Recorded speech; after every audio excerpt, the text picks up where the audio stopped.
folks. Welcome to another edition of the Omnis Hour. Hopefully it'll take this time. I started out and only got 3 minutes in before everything froze up and I had to reboot. So maybe there's some dark forces that don't want this content to be made today, but we're going to give it a try. Okay, where are we going today? We're going to actually kind of hit on two main focuses of today's message. One of which relates to this cat behind me, which those of you who are very familiar with the history of Satanism in the United States will recognize this cat as Anton LaVey, the founder of the Church of Satan in the U.S., California, who died in the late 90s, 1997, I think. Background to this picture. Let's go take a look at where I got the idea from. Let's pull up my browser area under there so you can see my... There we go. Yep.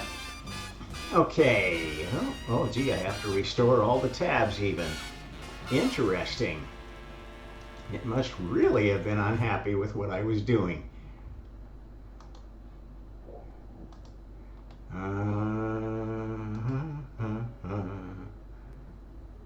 Let's see. Can I restore the recent tabs? Maybe that will do it. There we go. Restore window. Well, you may have noticed I've switched to using Chrome. That's because Firefox stopped working for me a couple of months ago. It basically, every time I would start it, it started chewing up memory like mad, and so I had to switch to an alternate browser, and little as I like Google, I ended up going back to Chrome eventually. Okay, so where did this guy came from? Well, I wanted to show a picture of I actually was inspired by some content I saw this morning, the wee hours in the morning, that was basically about this pastor who had basically defeated this demonic satanic leader in 1997, resulting in his death. So for my background picture, I gave the art AI the prompt, the spiritual battle between Satanist Anton LaVey and exorcist Pastor Dave Bryan. And interestingly enough, as usual, I told it to draw 4 examples. It gave me these 4 pictures. As you can see, none of which have Pastor Dave Bryan figured in any way, except to have dressed up in some cases, this satanic character with a crucifix on around his neck and in a priest garb. I thought that was interesting, so I thought, well, gee, maybe it doesn't know what Dave Bryan looks like, because he's, pretty mild-mannered and humble pastor, not out to make a big name for himself as this Satanist and other kinds of Satanists often do. So I thought, well, I'm going to give him this picture to go from. There's Dave Bryan on the left, and there's that Satanist on the right. This is your starting picture. And thinking, well, at least now you know what the other guy looks like. And I ran the art generator again, and this is what it gave me. It turned the pastor into the Satanist in every case. Playing idiot games with the text and so forth, but basically erasing and defacing the image of this pastor that I gave it. Well, I think that is definite proof that there are satanic influences programming these AIs, as all have suspected. It's not just the political woke cult, the fake left, it is actually satanic. They are programmed to give you satanic images over more godly images.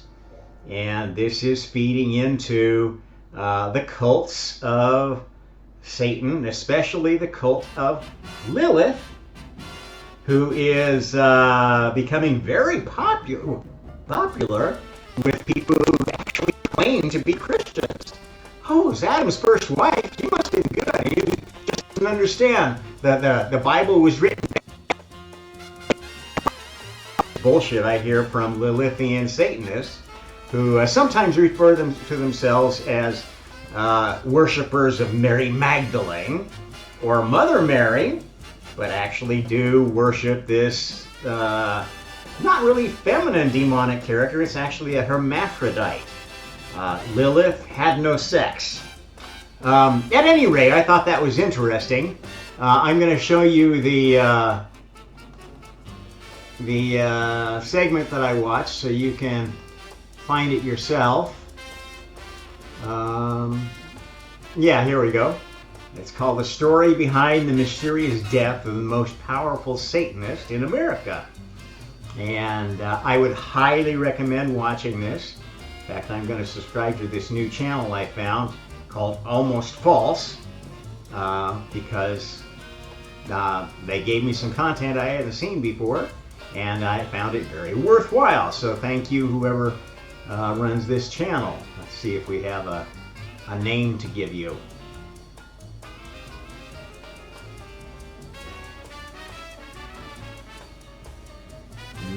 Doesn't tell who the podcaster is, but at any rate, this guy, cheers to you. At any rate, this got me to thinking generally about the battle between good and evil, God and adversary, and that's led me to thinking about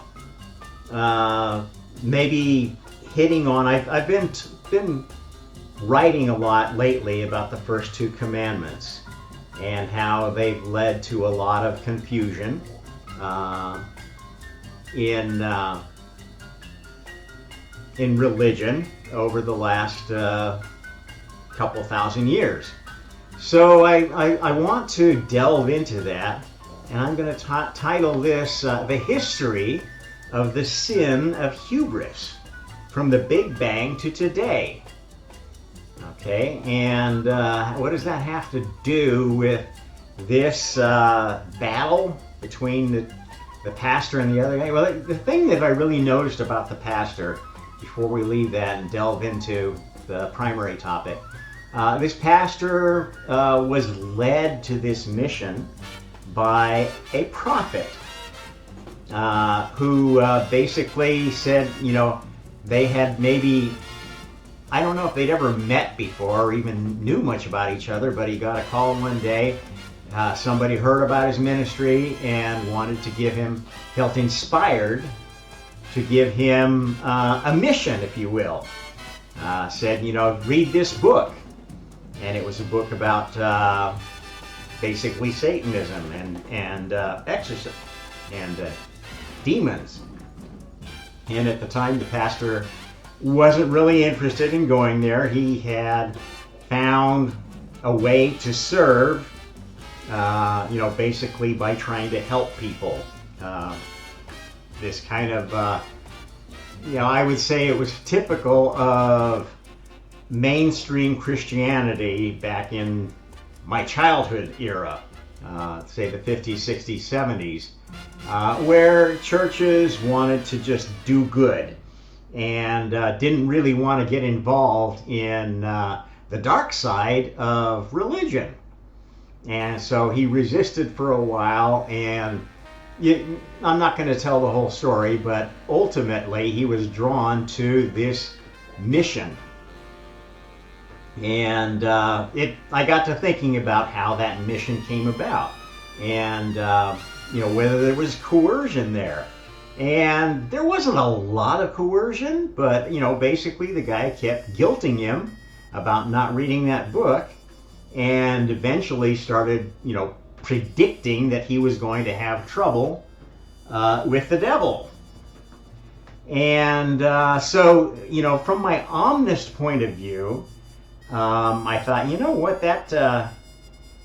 it didn't really sound like you gave that guy much of a chance. You pushed a mission on him, and that has parallels with my life. I felt pushed into my mission, especially roughly about 6-7 years ago, and it became obvious that my path in life was going to take a radical change. So I could relate to him here, and it made me think about, okay, well, what I teach is that the cardinal sin karmically is manipulation and control, and so this kind of pushing for things is something that God really doesn't approve of, but it relates to the fact that God has a system he's created, and he has some assistants in this system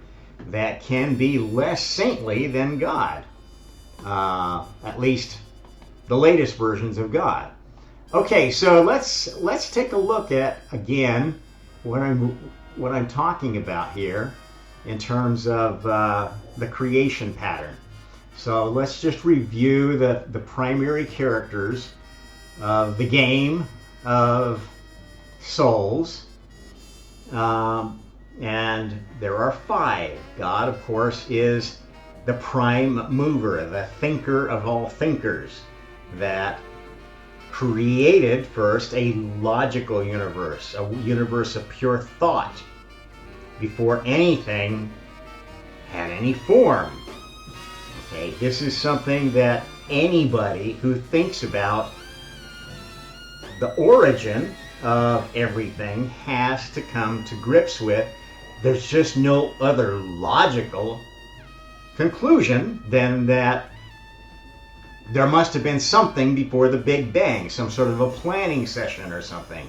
And this is this thought universe. Okay? Now, reminding you how this thought universe got its program, its process.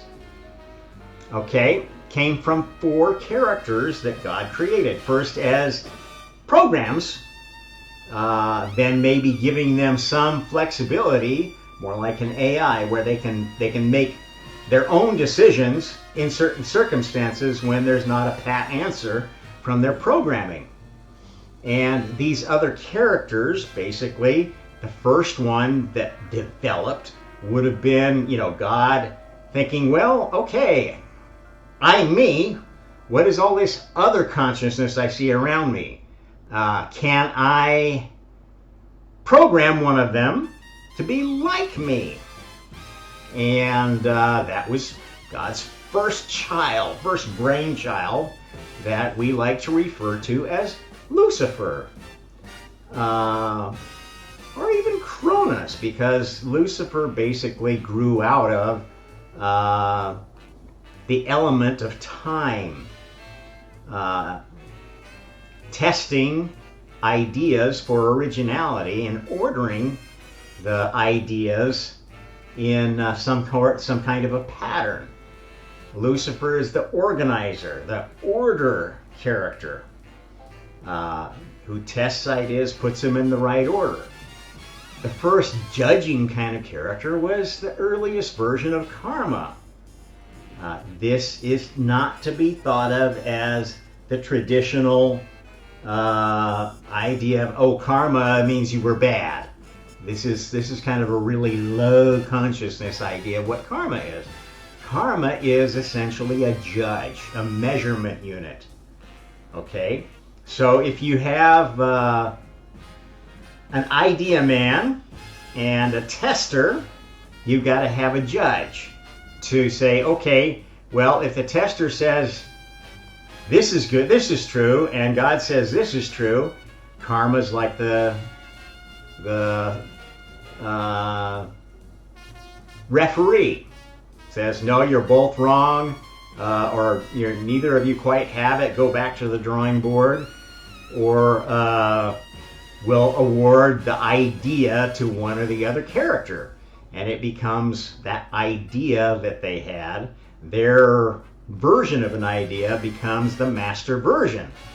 So you've got basically two creators going at this point that sometimes agree, sometimes disagree, and a judge.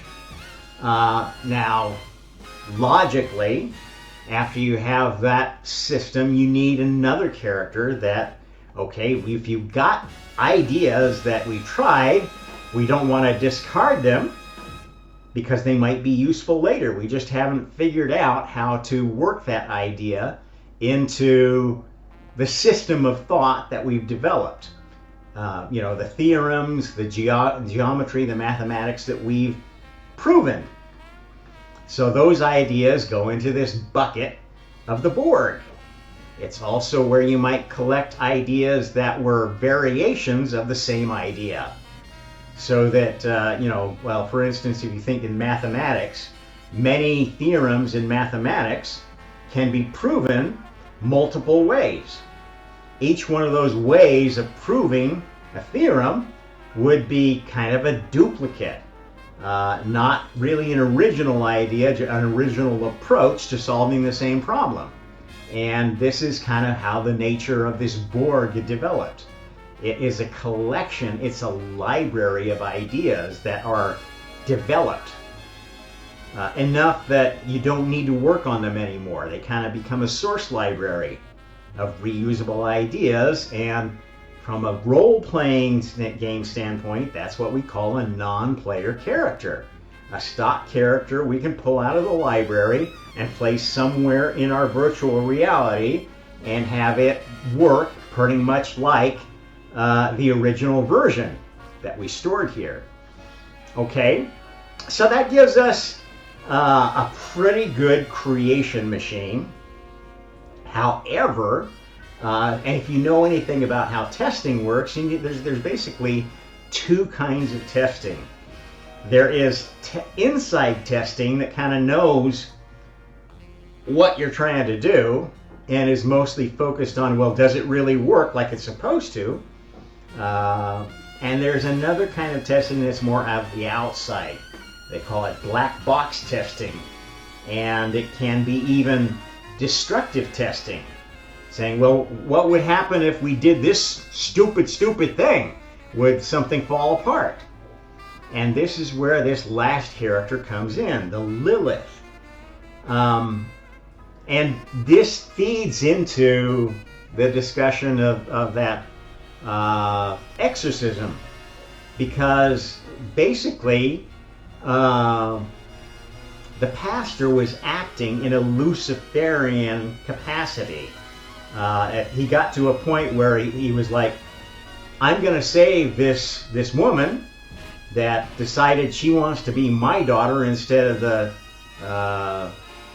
the Satan, Church of Satan leader's daughter, and I'm going to save her from this death ritual that they're going to enact on her, and I'm going to go to where they're doing it, and with my guns fully loaded, and come what may, they're not going to sacrifice her. And so he was absolutely in a mindset of, I'm going to go break the commandments, do not kill, for the sake of someone I love. This is actually a Luciferian attitude. Lucifer is the testy child, okay? The one who will break the rules to get what he wants. And that kind of fits the pattern of Lucifer as order and Lilith as chaos.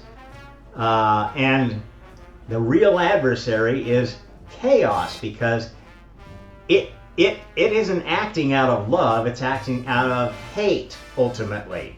Pretending to love something, but actually intending to destroy God or whoever's in the way, any of these other characters that's in the way. Destroy or corrupt. Now, that's how Lilith works. That's how the adversary works. All of these characters, these primary characters in creation, have been corrupted at some point. And that's where we need to go to the next slide I want to spend a lot of time on today.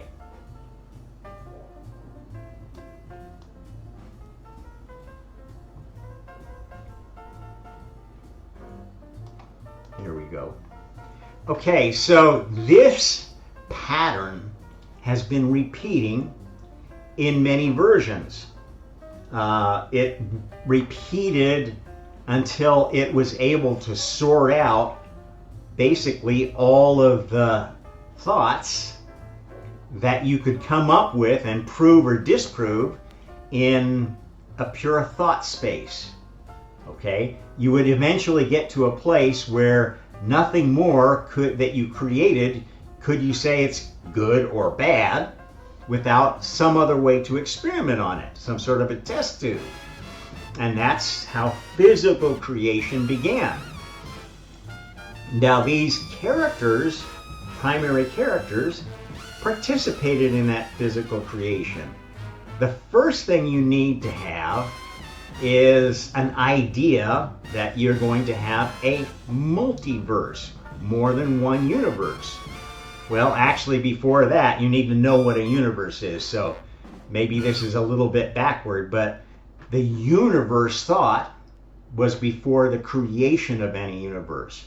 And the idea of a universe is basically a boundary around God's mind, so that God can have private thoughts, can control access to those thoughts by other children who have their own mind. Now, some of those children then at this stage of pure thought existed only inside God's mind. But once he had this concept of universe, he could kick these other characters out and say, okay, this is the game we're playing now, but I'm not telling you everything about it. You're not privy to the plan that I had in my mind. And this is how God got creation working. Okay, so he perfected the universe idea by letting the children try to break into the universe, try to break into God's thoughts, try to worm their way into coercion. All of these kind of invasive ideas came from that time period, and they weren't necessarily good ideas, but they were useful ideas as test cases for the idea of a universe.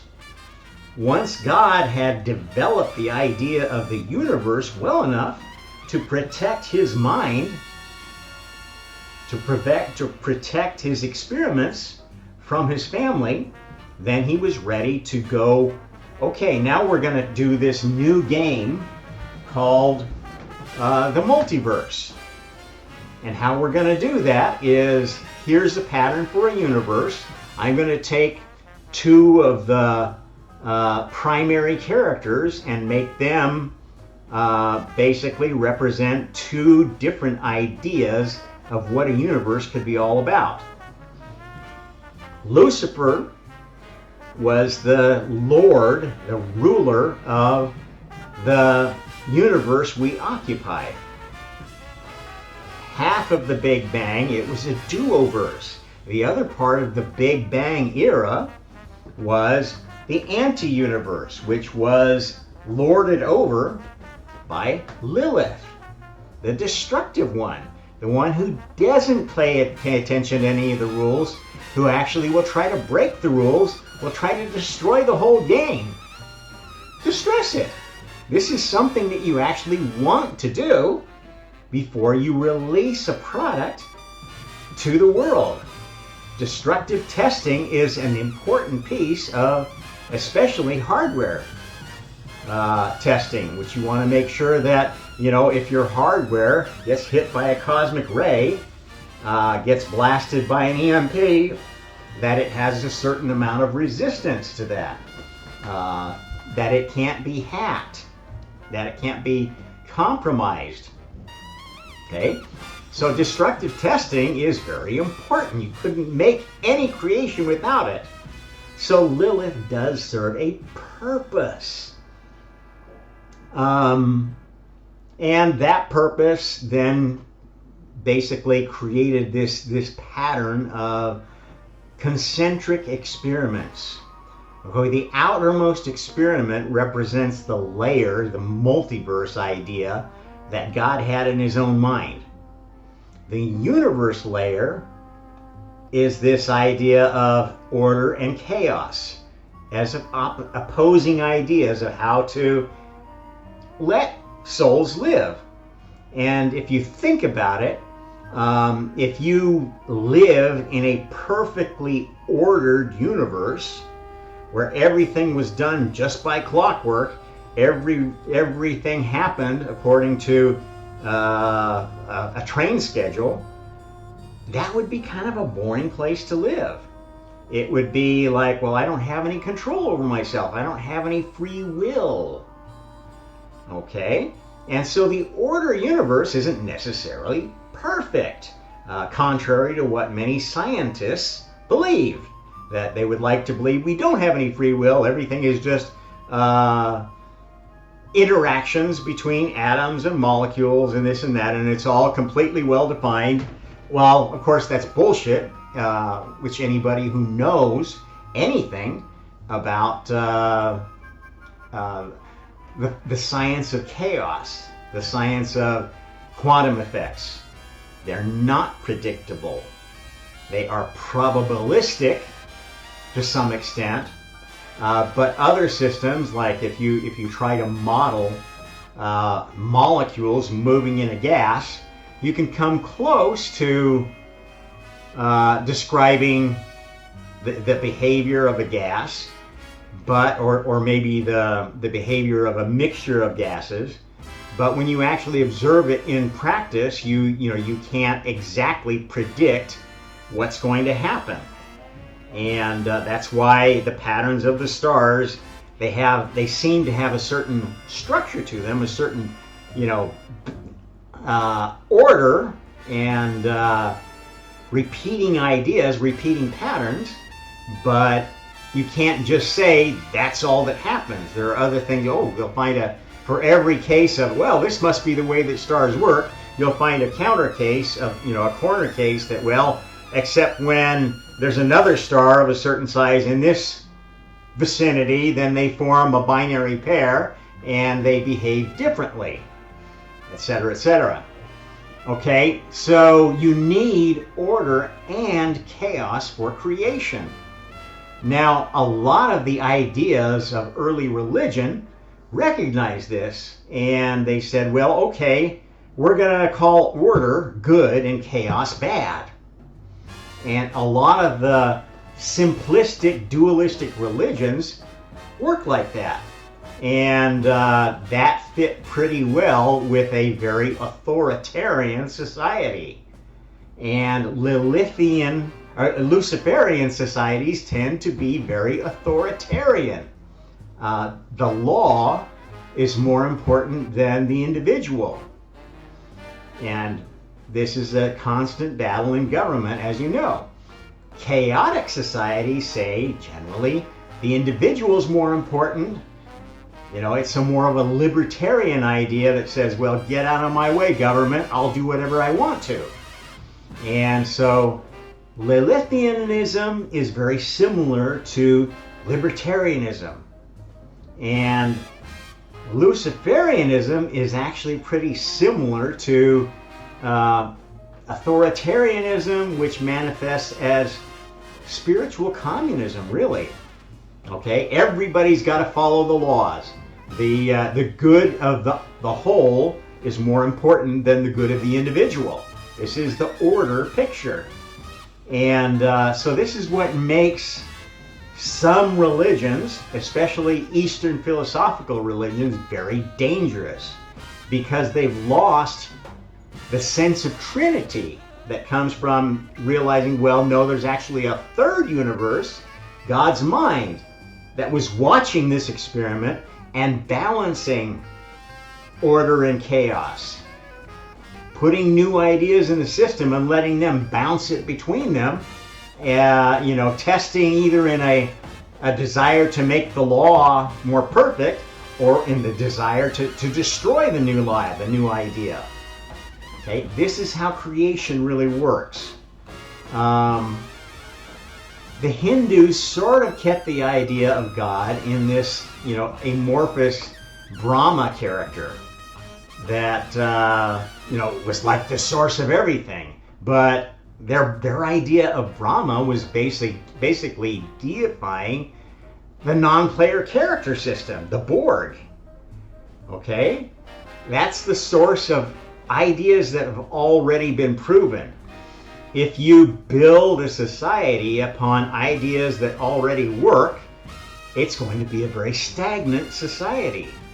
And basically the civilizations of ancient Asia, of India and China, were very, very stagnant and subject to collapse. Because if a civilization stagnates for a long time, it becomes corrupt and brittle. More and more of the power, more and more of the resources collect in fewer and fewer hands. And it becomes more and more authoritarian. Okay, so this is why we don't want a purely Luciferian paradise. Though that is what many people who are very materialistic want. And this is why the globalists are actually communists. They don't want you to have freedom. They want their class to have freedom. The elite to have no rules, and everybody else have everything laid out in detail in their 15-minute cities. Okay, these are Luciferian souls, and that's pretty much recognized. What is not well understood is that there is another group of Lilithian Satanism in our society who hate the rules, hate the current authority so much, they would love to destroy it. And, you've heard this mantra of the Biden administration, build back better. Well, you know what? That presumes that you've destroyed something, doesn't it? And that's exactly what cultural Marxism does. It destroys, claiming that it's going to build back better. And the populist narrative of that's used by both communists and nationalist fascists, the Nazis and the communists, is the idea that, the only way to fix this stuff is with our party, if we have total control and we can tear apart everything we don't like and build it back better. Okay, this is nothing new, what's going on in American politics. It's actually very much a rehash of what happened to Germany in the Weimar era, when there were communists on one side and the Nazis on the other side, hating each other completely, and the normal people in the middle just wanted a better government and wanted something stable, and they were like supporting the old remnants of the Kaiser's regime, the generals of World War I that were, Bismarck, for instance, was a very important character. People trusted him. That was, their idea of a model German, a moderate German that would listen to everybody and try to do the thing that would work out the best for all Germans. And then you had these two poles, very polarized people pulling everybody in both directions. And eventually the Republic, the Weimar Republic, was taken over by the Nazis and became a uniparty system.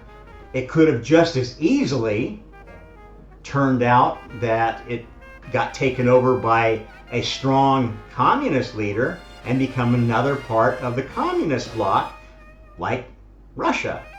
And it was actually the fear of becoming like Russia that allowed the Nazis to gain power. Their ideal was basically nationalist socialism, so a nationalist version of communism. Okay, so how does this relate to the concept of hubris and the first commandment? The first commandment is basically, thou shalt not have any god before me. Okay, but who is that God? Is the issue, because as I've shown you, the God, the Lord of the physical universe, is Lucifer. The Lord of the multiverse, the whole system, is God. But this is a cerebral God, a Brahma, if you will, who is not in direct control of the universe. In fact, the whole idea of creating this Big Bang was to develop a play area for all of God's children, so God could play with them in that physical playpen, or the spiritual playpens, of which the first anti-universe was the first spiritual universe, effectively the first hell, because a spiritual realm that is run by a selfish, spoiled child, which is what Lilith was, is going to be a very dark place. It's going to be worse than an authoritarian. In the Luciferian realm, the Luciferians want to maintain the current laws. They want to maintain order. The Lilithians want to destroy order for their own purposes. They will support order when it suits them, but when it doesn't, well, we'll just change the law or just ignore it. Okay? So this is why the Lilithian Satanism is far, far more dangerous than Luciferian. It's the destructive testing, not the perfective testing, if you will. And so as this game developed, it kind of went through phases. And you see some of the concentric experiments, it's like a nested stacking doll of creation experiments. There was a different focus at each level, okay? Once you have the outline of the multiverse, you've got these three universes: the physical universe of Lucifer, the spiritual hell of Lilith, and the highest heaven of God, the planning place where, you've actually got an idea of what you want to do long term. That was the seed that allowed other universes to emerge as a result of the best ideas getting rewarded. Okay, and the best ideas in this system are what I call Messiah ideas. Okay, if you create a new element that makes chemistry more interesting, makes physics more interesting, that's a Messiah idea. Whether it's a Luciferian idea or a Lilithian idea depends on whether the net effect is to create more order or more chaos. Okay, and some ideas create more chaos. And some are kind of, dual use technology. Nuclear power is a good thing if it's used to generate energy and to give us cheap stuff. It's a really bad thing if it's used for nuclear bombs. Okay, so this is progress, untested, unperfected progress. And the perfected progress requires enough testing to be done for karma to balance the game. Okay, so karma is kind of this balancing force that, besides being the judge of good and bad ideas, keeps them more or less in balance and in harmony with the overall plans of God. Okay, so during this process, the main focus of creation changed. In the early universe, the focus was on order, on creating the laws of physics and chemistry that allowed structures to develop. Okay? Allowed, some of the basic chemistry and physics of things to start. The invention of the proton, the basic particles of the universe were invented and tested up to a point. And then the next level of creation had to do with, okay, well, we've got all these components and stuff like that we've tested. Let's see if we can make galaxies, if we can collect stars, get them burning and making fuel, and then make a galaxy of stars that then has a certain,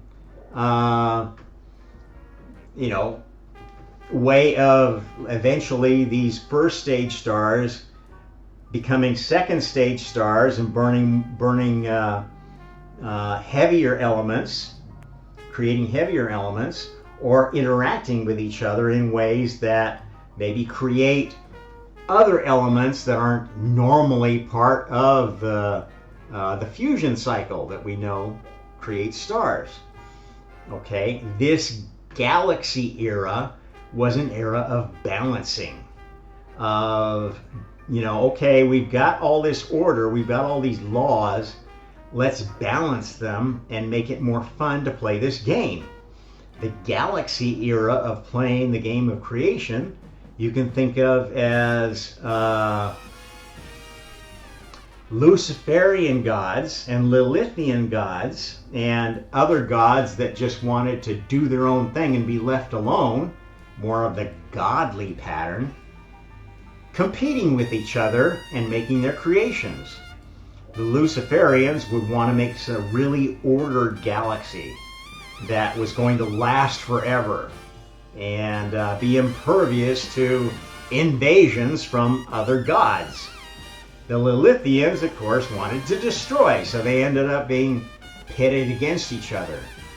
During this phase, God worked on other things, other ideas that were kind of looking ahead and, creating little things on planets that didn't seem like threats to anybody else. Okay, so while this big game was going, God was like 3 or 4 steps ahead of everyone else. At some point, the game then shifted to, okay, God showed him all the stuff he'd done, making clusters of stars, and how they could interact to form special star systems that had very unusual resource properties. The elements that they had and the amounts of the elements and the planets' atmospheres and so forth had characteristics that were unusual. That didn't happen for the Luciferians. They weren't that concerned about anything but, creating order. For the Lilithians, they were all concerned about destroying shit. Okay, and there are people in our society today who are like that. Those that are driven to authoritarian jobs, police, judges, etc., they tend to be, just the law. Look, it says here, that's the law, that's what we're going to do. And they tend to be, especially in police forces, they tend to be more successful if they have that mindset. The Lilithian souls tend to be in crime or tend to be involved in corruption because they don't care if the system is destroyed as long as they get what they want. Okay, these are narcissistic souls, and this sort of behavior pattern emerged in this era of throwing galaxies at each other. And the third way, the more godly way, was to say, hey, I won't mess with your stars and systems if you don't mess with mine.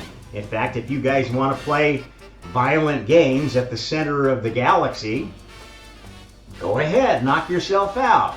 I'm going to go find a quiet place in a spiral arm to do my experiments. And this is how the pattern of creation moved to more godly characters creating planets. Of course, I drew that as red because the red is Lucifer and God are basically very tight buddies. That's his first child. It's a testy child, and sometimes they disagree. But Lucifer is the only one who knew the plan, knew what God's mind was at the very beginning. So, you know, there's no other soul in the multiverse that knows more about God's plan than Lucifer. Now, once this system was set up, then a new phase of the game developed.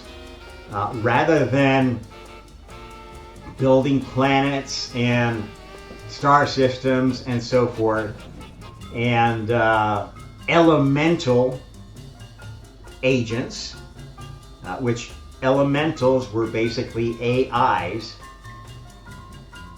programmed to do certain things, so that, you know, if you wanted to keep a star that you were working on developing, you could put it into autopilot and have a team of elemental gods executing this program. They weren't at the same level as the first gods, the thought gods. And so there's, you know, all throughout creation, there's been this hierarchy of who came first. And that hierarchy has always provided more power. That power fed into the creation of this first big sin, hubris. And this hubris of the more powerful gods was what caused less powerful gods to rebel. And those rebels were always motivated by the adversary, the destructive one.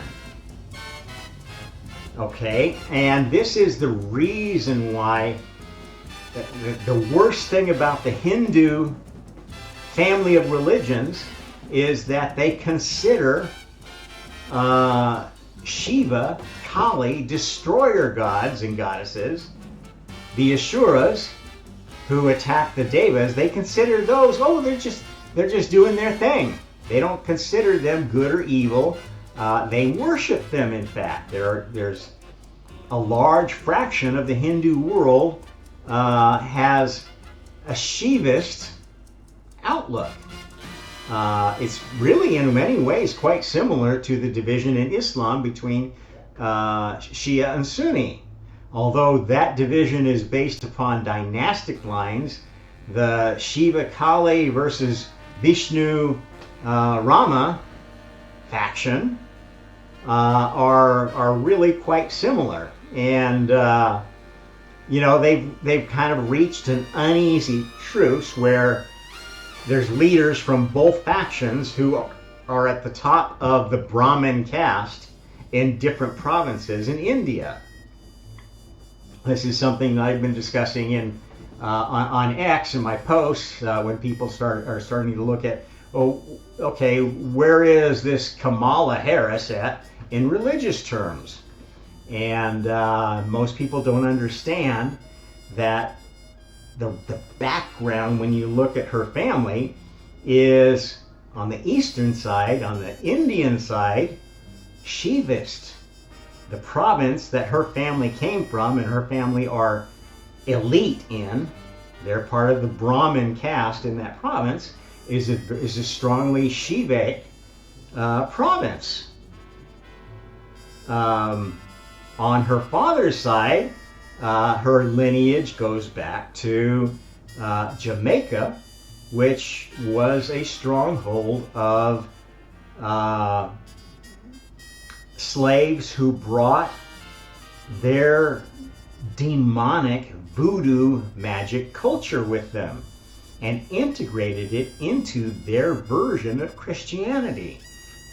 Now, this is, in fact, something that many Christian denominations have done. They actually use black magic. I'm sorry to say that those of you who think that speaking in tongues is a good thing, that this ecstatic, I'm going to dance in a trance and God's going to fill me with His Spirit, this is not God. This is actually a Lilithian offshoot of Christianity. And there are different churches, different denominations that really have a more or less godly management or hierarchy. Some Christian churches are very Luciferian. Okay, they will actively attack what they don't like, what seems to violate their religion. What's this Baptist church that's so famous for their anti-gay, anti-this, anti-that? Westboro Baptist Church, something like that. I mean, there are churches that give all of Christianity a bad name. In that direction, in the Luciferian direction, because they are very inflexible, very authoritarian, and it's either our way or the highway. That's not a very good kind of Christianity. It's a Luciferian Christianity. There are other churches that have a more of a Lilithian. We don't like the system, we're going to change it. And there are a lot of churches now that are completely embracing the woke cult and dressing their clergy in multicolored rainbow clothes and saying, well, Jesus was black and he was gay. There's obvious proof for that. Or, Jesus' favorite disciple was really Mary Magdalene. And all these men just ruined the church. That's kind of an idea, a woke cult idea that's creeping into a lot of Christian churches. And it's a Lilithian idea. It's not, you got to get it out of your mind that this is a male-female thing. Okay, at this point, there was no sex. Lucifer was order, Lilith was chaos. Okay, power and preservation versus assaulting power and taking it down so you can establish a new power. This is more like the communist battle between capitalism and communism. Okay, there's not a good guy there. In fact, if they both push hard enough for their ideal, it's going to, everyone suffers. And that's what happened in in our culture in the last 100 years. We've had essentially a running Cold War between Luciferian and Lilithian Satanists in positions of power in different countries at each other's throat. One group working more from the standpoint of, we're the ones that have the power and the influence and the money, so we want to enforce that for everybody and protect our interests. And the other group saying, well, they've got all the power, we're oppressed, we need that, they need to share with us. Okay, this is absolutely where the woke cult agenda comes from. The oppressor oppressed, everybody is oppressed in some way and needs to get restitution. Even though, there's not a single person in the United States who was born a slave. Not a single person in the United States whose family has been slaves for at least 3 generations or so. Okay, and yet you've got people, just because they might have had ancestors that had slaves, because their skin looks dark, want restitution. It's insane. This is a Lilithian agenda. It's a destructive agenda. It's trying to steal from the people that have money And, that wouldn't necessarily be that bad if they were stealing it directly from the ones who were really oppressing them, but they're trying to steal it from everybody else. Okay? It's incredibly unfair, because if you actually look at the DNA results of people throughout the U.S., you'll find that there's very, very few people who have pure black African DNA that you can trace to slave blood. And in fact, if you go look at Kamala's family in Jamaica, they were huge slave owners in Jamaica. They were the Brahmin caste of Jamaica, the overlords that pushed the slaves to do the work, because if you know about the history of those islands, the Europeans didn't want to live there.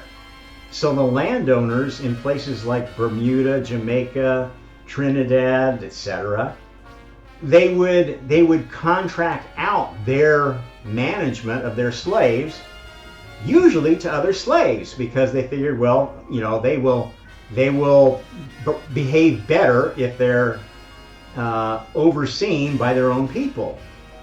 This was true in the United States too.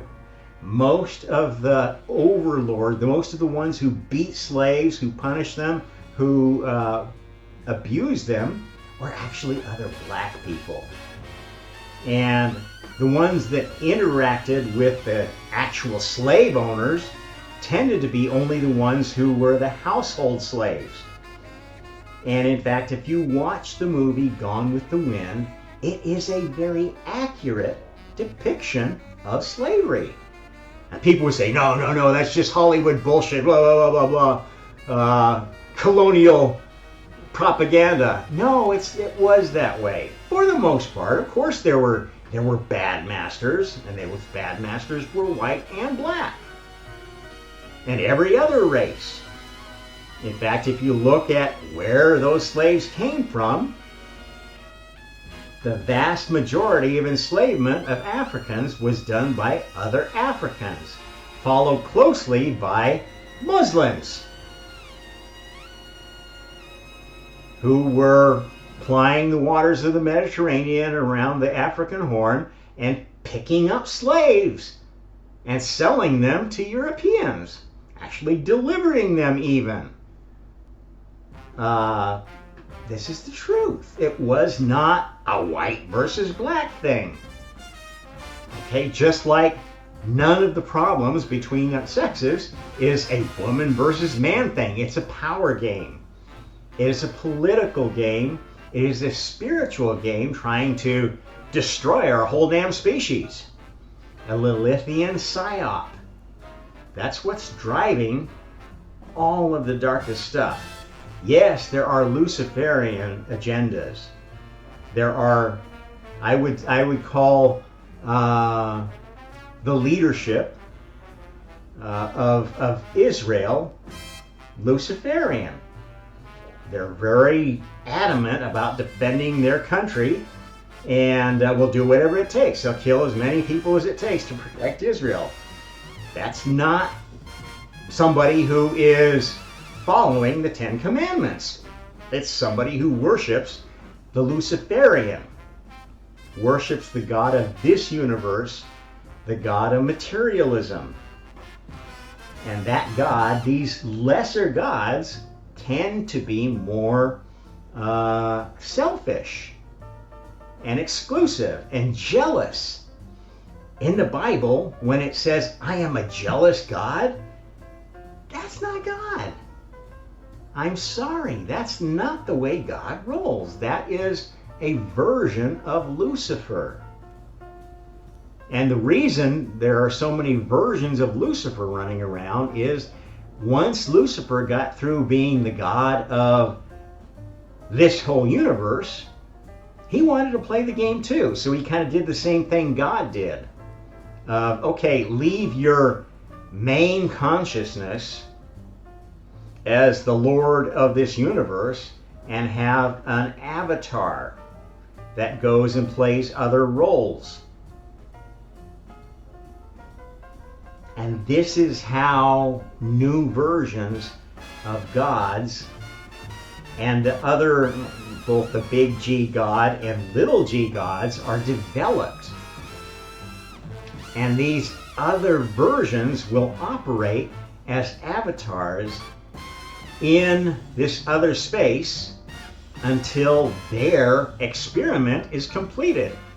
Okay, so Lucifer of the universe, Lucifer of the physical universe, is still around, is waiting to be replaced, is waiting for a version of Lucifer that is an improvement on what he's doing with his universe. Okay, I've actually met the Lucifer of the universe. It's a cat that I would describe as the spiritual leader of the Tall Grays. This entity knows that the Big Bang era universe is not perfect.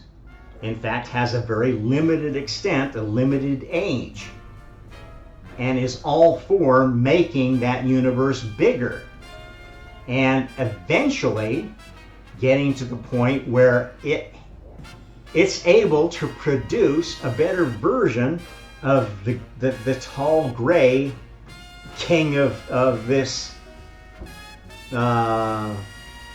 universe. That character wants to be replaced, because when it gets replaced by a human version, that will be its opportunity to go back to the highest heaven and be integrated into God's mind, because all of these main characters began in God's mind. That's where their master copy is. That's why the system works. Even Lilith, ultimately, the first version of Lilith, the adversary, was created in God's mind. They want to get back there because they miss their father.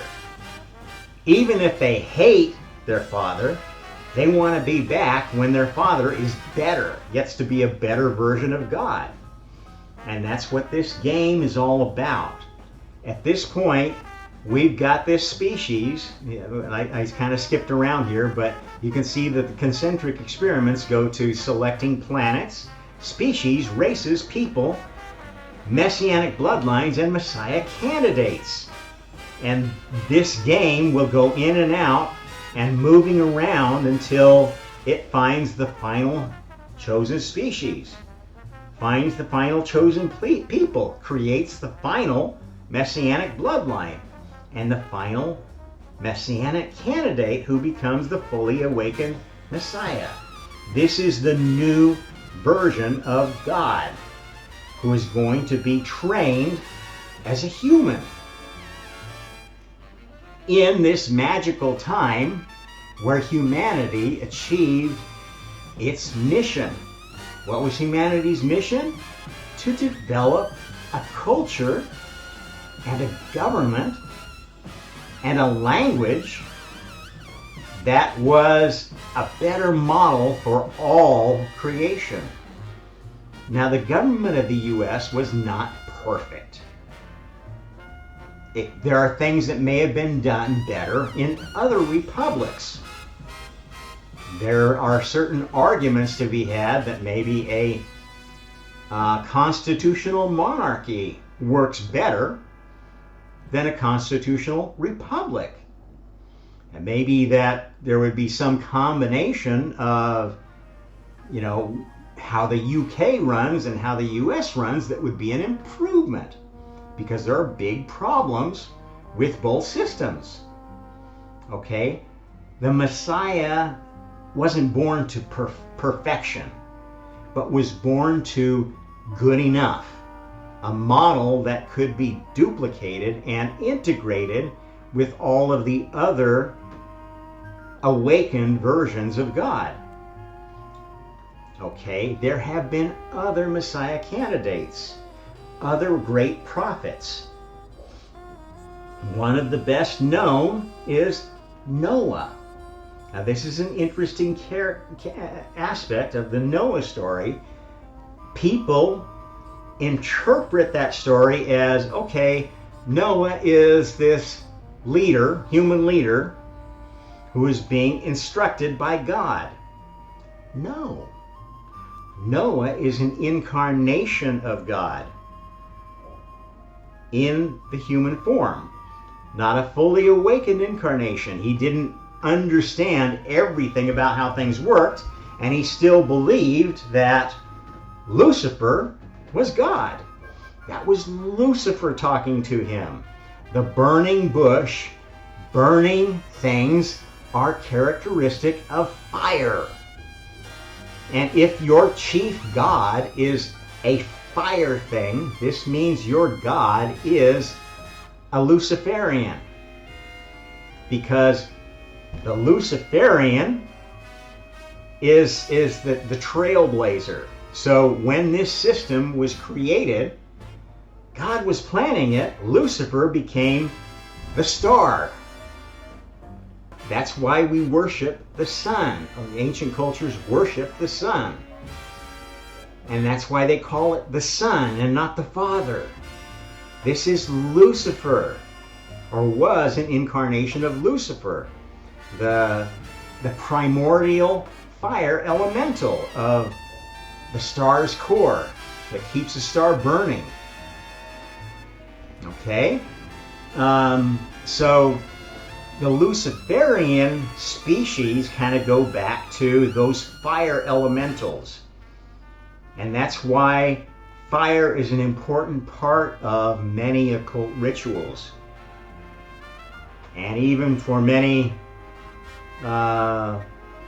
religions still. This is key to understanding Zoroastrianism, who had a sacred fire that had to be kept burning. This was also a characteristic of Rome, who had a sense of a supreme god, Jupiter Optimus Maximus, but were conflicted about who this Jupiter was. That's how we had these stories of, okay, well, before Zeus or Jupiter and that era of gods, there was a previous era of gods with Cronus. Lucifer and God kind of play tag team. Okay, so in one era of a pantheon, Lucifer says, hey, I'm the Most High, worship me, worship me. After God has established a new pattern. Okay, God doesn't stick around anywhere he doesn't want to until the final day of creation. Well, the day 7 of creation came about, and there was a realization that, hey, you know, God, we've got you've been pointing out all the faults in your children and helping to perfect them through this system of reincarnation and karma. But you know what? You're not perfect, old man. We think you could benefit from doing it too, because you have been an authoritarian. You have been coarse and callous and taken advantage of others. I mean, Zeus was a notorious womanizer, right? Would basically change form and screw whatever looked interesting to him. I actually remember that era of history, and I have that streak in me. I don't know. Creators are horny. Sue them. So this day 7 of creation was a special time and set apart a very special system that was essentially, you can view day 7 of creation not as God was resting. That's nonsense. It was sort of God was testing, but that's also kind of nonsense, because God was being tested by the system, by taking part in it, by forgetting and reincarnating in all these different forms on this planet. That was the restriction that happened when this planet was reformed about 4.5 billion years ago. Okay? Before that, God had been actively part of populating the whole galaxy. Populating his chosen galaxy with various species and races and chosen people on different planets. And the adversary planet is where the Lilithian hive mind center is, where this destroyer spiritual entity actually lives physically. There are other hive minds that are more Borgian, and there are subordinate ones because each system has hive mind control. Spiritual control works kind of like gravity. It's a 1/r² thing. Okay, so the area of influence of a hive mind is limited to a certain distance from where the queen is, or where the collector, the queen essentially is a collector of spiritual energy and a distributor of programming. So there are a number of hive mind species in our galaxy. Some of them are more Borgian. They work like, okay, we're just here to supply characters where they're needed. The Borg make very reliable crewmates, kind of like that character Data in the later Star Trek series. Very, very useful guy, not very interesting, not very inventive or creative, not the one who usually comes up with the magic solution that saves the Enterprise, but a useful character. That's a Borgian non-player character kind of archetype. They're playing their role. They follow the rules. They tend not to question authority, so they tend to be good servants of either Luciferian or Lilithian powers. Because the Borg hive mind, when it comes in contact with a Lilithian hive mind, the Lilithians will sort of invade them. And this is what makes the adversary so dangerous, and what makes all hive mind species dangerous is they're the easiest to corrupt.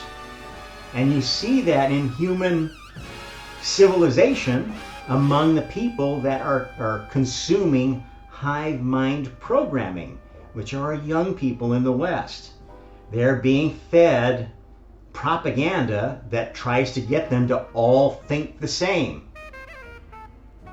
Oh, today everything gay is good. Tomorrow everything trans is good. Next day, well, everything furry is good.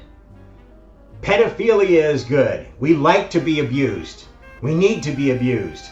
There's no end to where that shit is going, because these kids are being programmed into a hive mind by TikTok, by Instagram, deliberately twisting their minds to control them. That's what makes social media so dangerous. Now, there are other hive minds. There are Luciferian hive minds that are running sites like LinkedIn. That would be the main one that basically present an ordered authoritarian view. Now those are being infiltrated by Luciferians too, and that's how LinkedIn went from being, a pretty useful tool for anybody in business to network and meet people, and now it's starting to defend the woke cult agenda, this diversity, equity, inclusion nonsense, and attacking anybody who speaks out against what is absolutely institutionalized prejudice. Exactly what we were trying to not have is now what they've implemented in an even worse fashion. And this is absolutely characteristic of how Lilithian adversaries work. Their idea is to destroy and build back better, but what they build back is worse than the original problem. That is evil.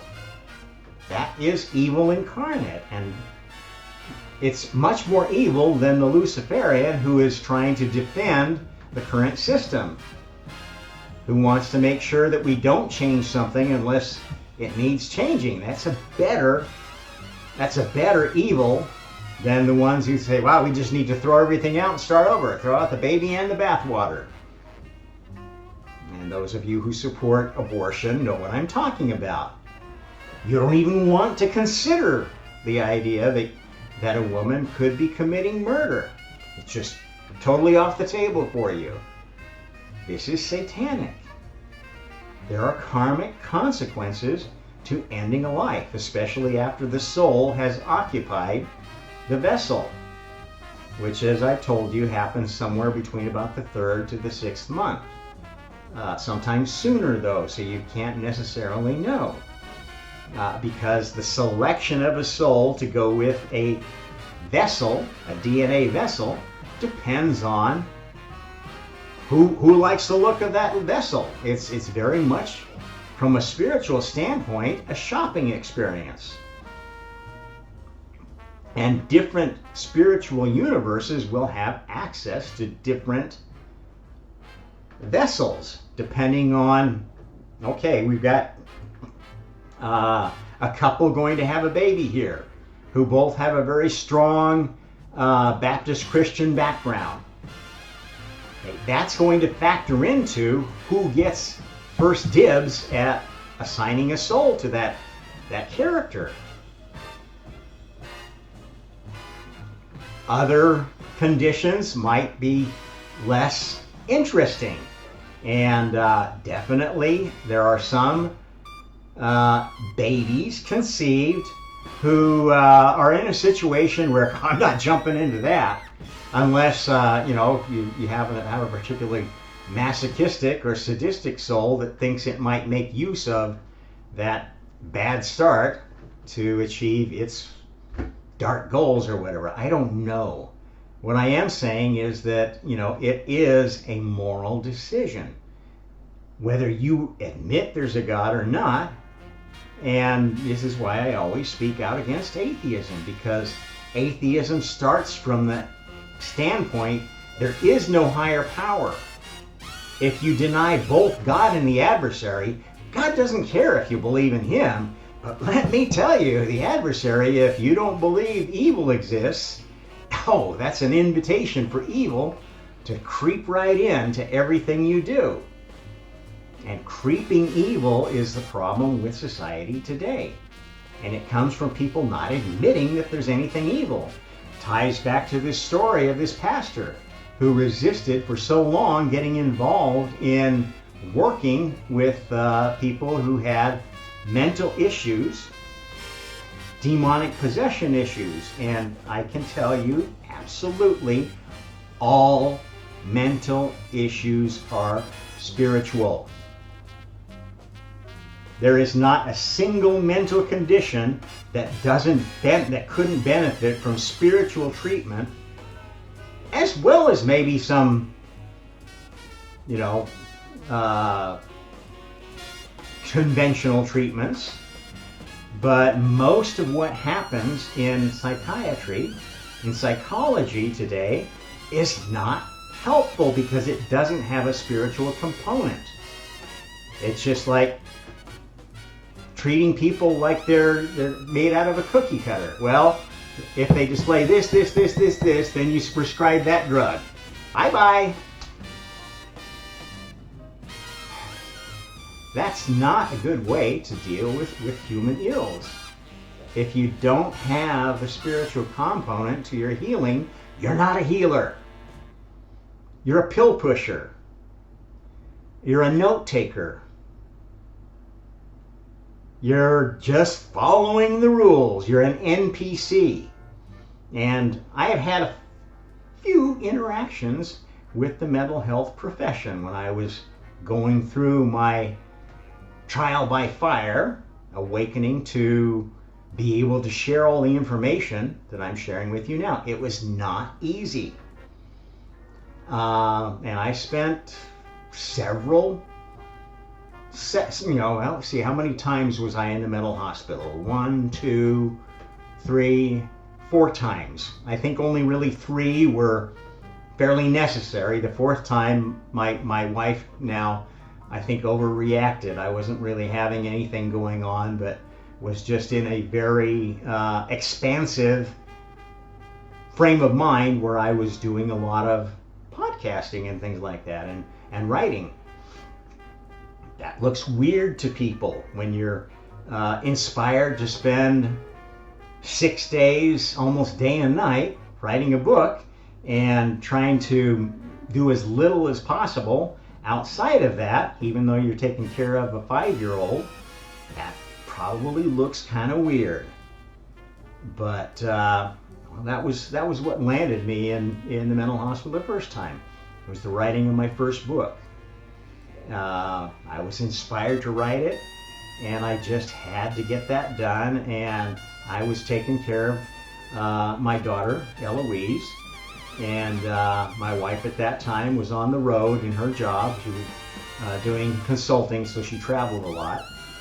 And while she was traveling, I focused on my book, and I let my daughter watch a lot more TV than she was normally used to, and left her to her own devices more than I probably should have. I still changed her made sure she took, was she still in diapers then? No, she couldn't have been. Made sure she bathed and took care of herself and fed her. I kept her out of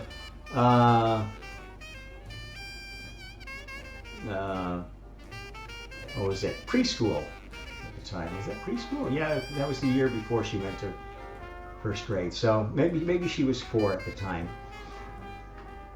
I kept her out of preschool one day because that was the day that I actually finished writing, and I had more work to do with proofreading and editing and so forth. Anybody who's written a book knows that you spend more time doing that than you do the original writing. But I kind of got to a point where, okay, I think I captured all of this inspiration that I had to write the first book, and I felt bad about not spending so much time with her, so I kept her home from preschool. It was the day that my ex, now ex, came back from a business trip. And one thing led to another on that day, and before I knew it, she put me in,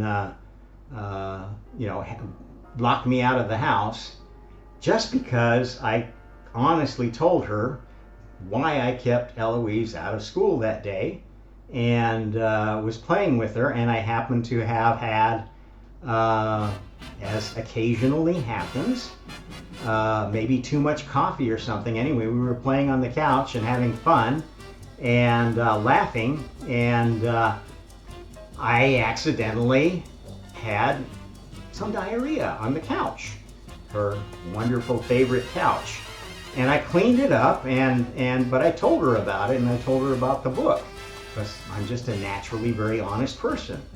Well, she thought that was all weird, and she was mad that I drank more wine during that week than I normally do. I like to drink wine as inspiration. Maybe it's part of my religious inclination. At any rate, she locked me out of the house, called the cops, and before I knew it, I was being handcuffed, stuffed into a cop car, taken to a hospital for testing, drug testing, which showed nothing, and then sent to a mental hospital for 2 weeks. I didn't do anything to belong there. But it was interesting to go there because while I was there, I got to see how they were treating me and other patients. And it was very interesting and eye-opening because I'd never been in that environment before. And I can tell you that on the average, the mental health professionals, especially the psychiatrists, were more screwed up than most of the patients. They were really warped people. They hated their patients. They hated their jobs. They were going through a process to get their paycheck and to keep their standing in their community, to look good. And, peddling all the latest drugs and not doing a damn bit of good for the patients. The people that did the most good for the patients were the nurses and the people who did, the activities and so forth, art and whatever else they had offered there, sporting outings, etc. There was way more to that, and just the patients interacting with each other was better than what they were getting from most of the staff. And I actually enjoyed the 2 weeks I spent there because it was a chance to explore a kind of ministry that I'd never thought I could ever do. Every time I was in a mental hospital, I ended up being one of the favored staff that a small number of patients would gravitate toward, because I was giving them more help than anybody else and helping them to feel better about themselves in a way that wasn't just pandering to them, because I don't pander to people. I don't hand out fake compliments. I don't suck up to people, but I do try to address needs. It's another thing I liked about how this pastor presented his work. Find a need, fill a need was their motto in their ministry, and I think that is a good way to look at it. In general, at any kind of spiritual service, that you don't want to just go fixing things that aren't broken, which is a lot of what this woke cult, globalist communist culture is doing today. They think something's wrong with somebody just because their skin is as white as mine. How sick is that? How frigging sick is it to go so racist that by fighting racism you become more racist than anybody in the country ever was? And that's where we're at with some of these. And it's, funny thing is, it's mostly white women who are uber racist, who think that, the black people have to be given all sorts of things because, they're so needy. Huh? That's racist. They're resegregating schools, separating the black kids from the white kids and telling the black kids they're perfect, they're wonderful, they can do no harm, you'll get an A no matter what you do, and telling the white kids that they're oppressors, that they're bad guys. This is evil, pure evil. At any rate, and this does relate to the sin of hubris, and it relates to the first commandment, because you got to know who God is before you know if you're violating the first commandment. And God is not Lucifer. God is not Lilith.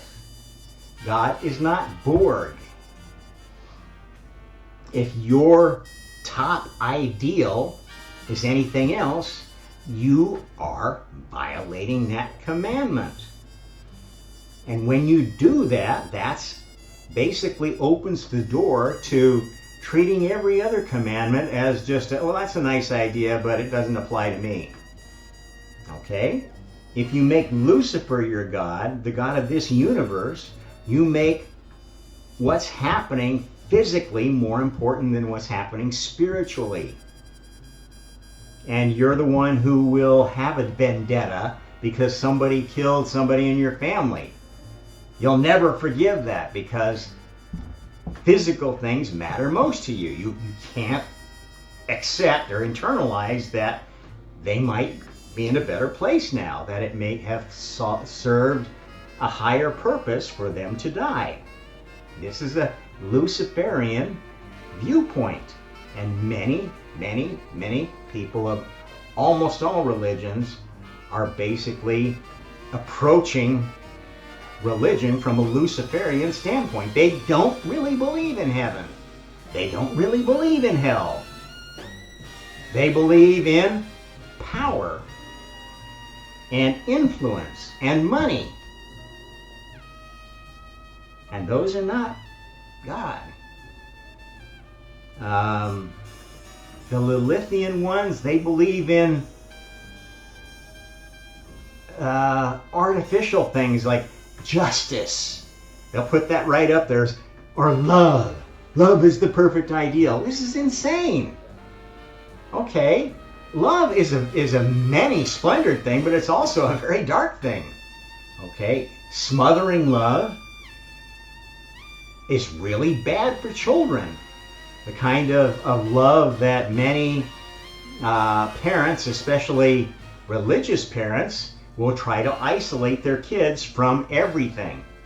And then the moment those kids go off to college, they get infected by all the evil and they're completely blindsided by it. One of the greatest things my parents taught me was let children make their mistakes early and often. Because the younger they are, when they learn you're going to get hurt if you make a mistake.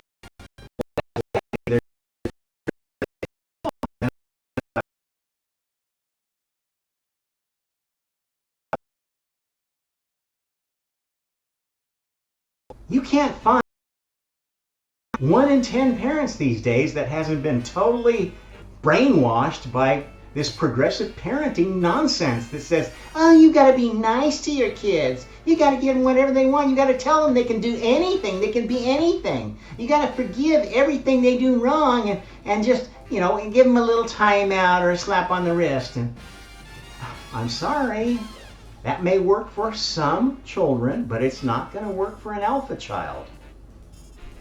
All people.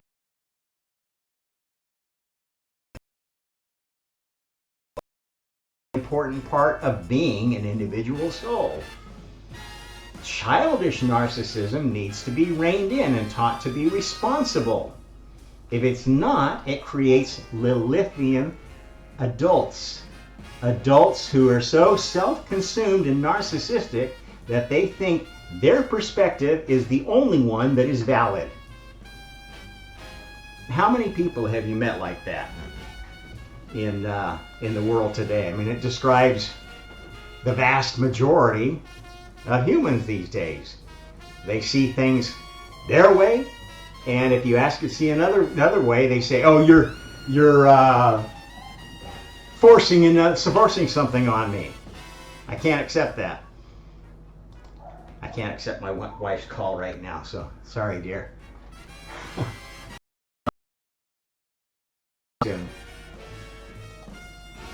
Oh.